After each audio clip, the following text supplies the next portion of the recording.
5 sign, इनमें से एक भी काम अगर आप कर रहे हो तो आप शेयर बाजार में गैम्बलिंग कर रहे हो।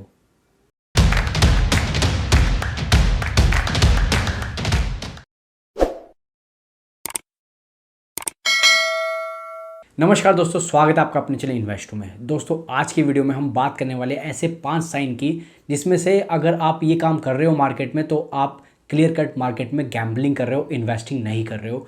तो सबसे पहले फर्स्ट पॉइंट की बात करेंगे। उससे पहले आपको थोड़ा सा मैं आपको बैकग्राउंड देता हूँ कि मैक्सिमम लोग क्या गलती करते हैं। मैक्सिमम लोग स्टॉक मार्केट में जब कंपनी पिक करते हैं तो वो कंपनी का शेयर प्राइस देखते हैं, ना कि कंपनी की मार्केट कैप। कंपनी की मार्केट कैप है यानी आपको अगर पूरी कंपनी खरीदनी हो तो कितने में आएगी, और कंपनी के एक शेयर का प्राइस होता है जो उसका करंट प्राइस चल रहा होता है। तो मैक्सिमम लोग क्या करते हैं, उनको लगता है कि कंपनी का शेयर प्राइस, जिसका शेयर प्राइस 7,000 रुपये का शेयर है तो वो कंपनी ज़्यादा महंगी है, जबकि जिसका 3,000 रुपये का शेयर प्राइस है वो कंपनी सस्ती है। अब मैं आपको मार्केट कैप के हिसाब से बताता हूँ। मैं बात कर रहा हूँ पहले रिलायंस की, जिसका करंट मार्केट प्राइस लगभग 2800-2900 के करीब चल रहा है, और इसका मार्केट कैप 18 लाख करोड़ का है, यानी कि इंडिया की one of the biggest company 18 lakh crore के मार्केट कैप के साथ। वहीं आप अगर एक दूसरी कंपनी की बात करोगे पॉलीकैब की, तो इसका शेयर प्राइस तो 7,000 रुपये का है, लेकिन इसकी मार्केट कैप सिर्फ 1 लाख करोड़ की है। तो कहाँ 18 लाख, कहाँ पर 1 लाख, यानी कि 18 टाइम्स महंगा है पॉलीकैब के कंपेयर से। अगर कंपेयर करोगे रिलायंस इंडस्ट्रीज़ को तो वो 18 गुना महंगा है, लेकिन शेयर प्राइस क्या दिखता है 3,000 और 7,000। हमें लगता है 3,000 वाला सस्ता है। तो यही सारे मैक्सिमम लोग गलती करते हैं। वो क्या करते हैं कि ऐसी कंपनियां ढूंढते हैं, छोटा शेयर प्राइस बता दो। अगर आप गूगल सर्च इंजन पे देखोगे कि लोग सर्च क्या करते हैं, तो लोग सर्च करते हैं below 100 rupees share, below 10 rupees share. एक दौर था शेयर बाज़ार में इंडिया के, जब 2009 में 10 रुपये, 15 रुपये, 20 रुपये में शेयर मिलता था, लेकिन आज के टाइम में पैनी स्टॉक्स ही आपको छोटे रेट पे मिलेंगे जिनका मार्केट कैप 100, 200, 500 करोड़ का होगा, और वहाँ पर लॉस खाने के चांस बहुत ज़्यादा हो जाते हैं। तो अगर आप उन लोगों में से जो सर्च करते हो कि बिलो 100 शेयर बता दो, तो ऐसे में आप मिस कर जाओगे। अगर उसका मार्केट कैप आप नहीं देखोगे तो पैनी स्टॉक्स आपके पोर्टफोलियो में आ जाएंगे, और पैनी स्टॉक्स बढ़ती मार्केट में तो आपको दिखेंगे ऊपर जाते हुए, लेकिन जैसे ही मार्केट में थोड़ी भी गिरावट आएगी तो वहाँ पर आपको स्टॉक प्राइस नीचे गिरते दिखेंगे और वहाँ से कोई रिकवरी नहीं आएगी। तो फिर आप कहोगे कि मैं इसमें लॉन्ग टर्म इन्वेस्टर बन गया हूँ। तो ऐसे पैनी स्टॉक्स में कि below 100, below 10 rupees stock search करने वाले लोगों को सावधान रहना चाहिए। वो क्लियर कट मार्केट में गैम्बलिंग कर रहे हैं। दूसरी कैटेगरी में कौन से लोग आते हैं? दूसरी कैटेगरी में वो लोग आते हैं जो सिर्फ न्यूज़ बेस्ड बाइंग करते हैं। इस कंपनी में ये बोनस इशू आने वाला है, शेयर खरीद लो, उसके बाद बेच देंगे। इस कंपनी में रिजल्ट आने वाले हैं, रिजल्ट से पहले खरीद लो, रिजल्ट के बाद बेच देंगे। तो दोस्तों मार्केट हर चीज़ को पहले ही फैक्टर इन कर लेता है, और अगर मार्केट फैक्टर इन नहीं कर पाता तो ऑपरेटर तो उससे ज़्यादा एक्टिव रहते हैं। किसी भी न्यूज़ को जो आप न्यूज़ आर्टिकल बिजनेस आर्टिकल पढ़ते हो, और या फिर किसी न्यूज़ चैनल पे कोई न्यूज़ देख रहे हो, तो उसको ऑपरेटर्स ने पहले ही आइडिया लगा लिया होता है कि ऐसी न्यूज़ आ सकती है। और ख़ास तौर पे आज की मार्केट में तो न्यूज़ बनाई जाती है।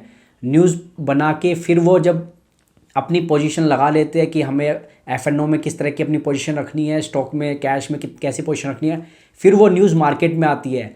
कई कंपनी ऐसी है जो आजकल इस मार्केट की रैली में अपने पेड आर्टिकल्स निकाल रहे हैं। एक बार बोनस देंगे, उसको 3-3, 4-4 बार पेड आर्टिकल्स के थ्रू बताएंगे लोगों को कि हमने बोनस दिया, हमने बोनस दिया।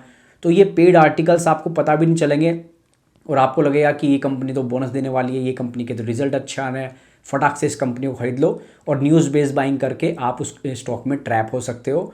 और बहुत सी कंपनियां इस बुल रन में क्या कर रही है कि जैसे उनको पता होता है कि हमारे रिजल्ट वीक आने वाले हैं या प्रमोटर ने सेलिंग करी है, तो फटाक से वो एक बोनस शेयर का अनाउंसमेंट कर देंगे, एक स्टॉक स्प्लिट का अनाउंसमेंट कर देंगे, ताकि मार्केट का ध्यान डाइवर्ट हो जाए और आप न्यूज़ बेस्ड बाइंग के चक्कर में ऐसे स्टॉक में ट्रैप हो जाते हो। एक महीने पहले, 15 दिन पहले उस कंपनी में क्या हुआ है, प्रमोटर ने कितना स्टेक बेचा, उस टाइम कितना स्टॉक करेक्ट हुआ था, सब भूल जाते हैं। सिर्फ कॉर्पोरेट एक्शन की तरफ निगाह रहती है। तो ये सेकंड गलती है जो मैक्सिमम लोग करते हैं, जिनको गैम्बलिंग इंस्टिंक्ट होती है कि नहीं, मुझे कोई फंडामेंटल से मतलब नहीं है, मेरे को तो न्यूज़ बेस्ड बाइंग करनी है। तो सेकंड मिस्टेक ये लोग करते हैं। तीसरी तरह की मिस्टेक क्या होती है, कुछ लोग हमेशा इस तरह के स्टॉक्स को सर्च करते हैं कि जहाँ पर सर्किट लग रहे हो। अगर अपर सर्किट लग रहा है, उन स्टॉक्स पे उनकी निगाह ज़्यादा रहती है। उस कंपनी का मार्केट कैप क्या है, बिजनेस क्या करती है कंपनी, उनको मतलब नहीं है, उनको तो सर्किट स्टॉक्स चाहिए।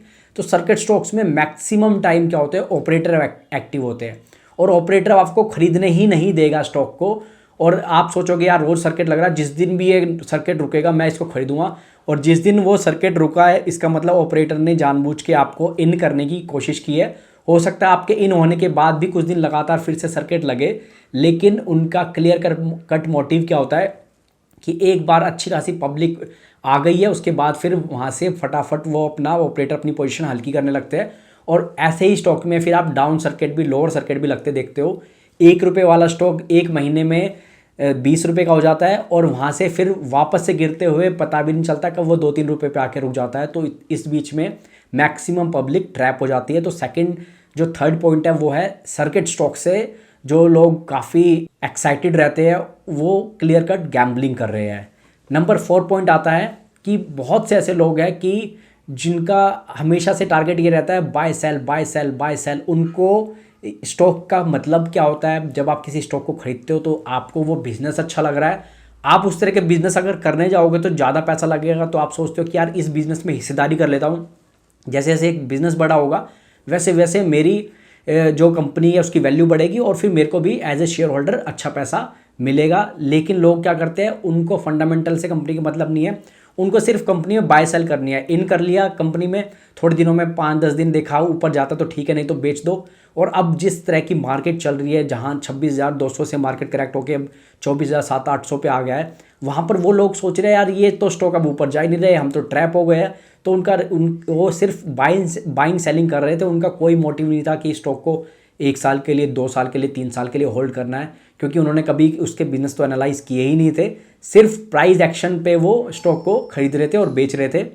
लास्ट जो साइन है जो ये शो करता है कि आप मार्केट में गैम्बलिंग कर रहे हो वो है टिप बेस्ड बाइंग।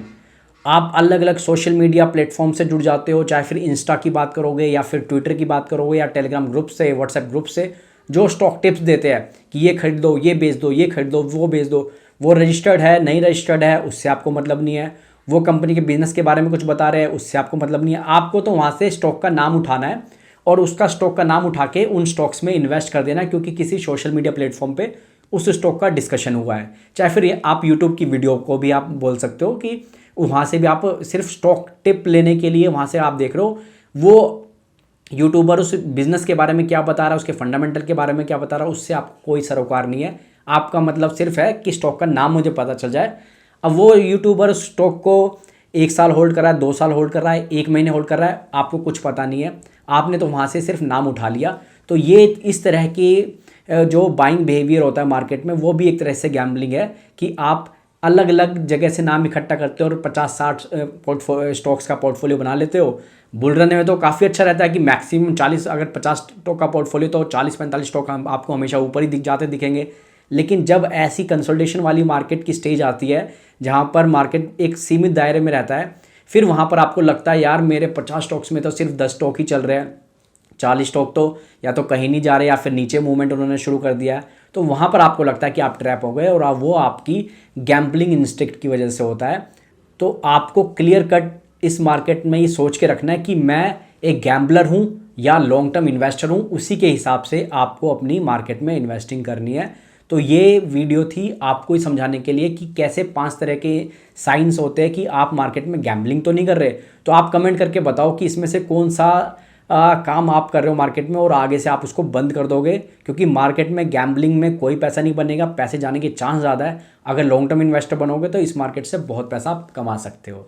तो आज की वीडियो में इतना ही दोस्तों। वीडियो अच्छी लगे तो लाइक कीजिएगा, फ्रेंड्स और रिलेटिव के साथ शेयर कीजिएगा। Thank you so much.